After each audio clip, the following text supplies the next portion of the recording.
Instagram में कम उम्र सारिफीन के लिए मजीद पाबंदियों का इतलाक। इंस्टाग्राम में कम उम्र सारिफीन को महफूज रखने के लिए उन पर पाबंदियों को ज्यादा सख्त किया जा रहा है।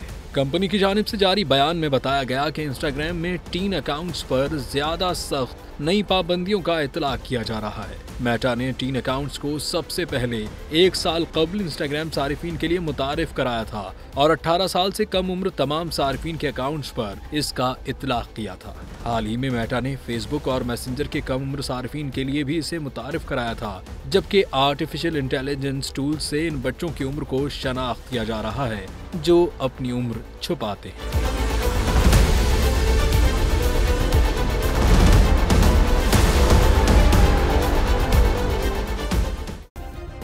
सब्सक्राइब करें और बेल दबाएं ताकि कोई खबर रह न जाए।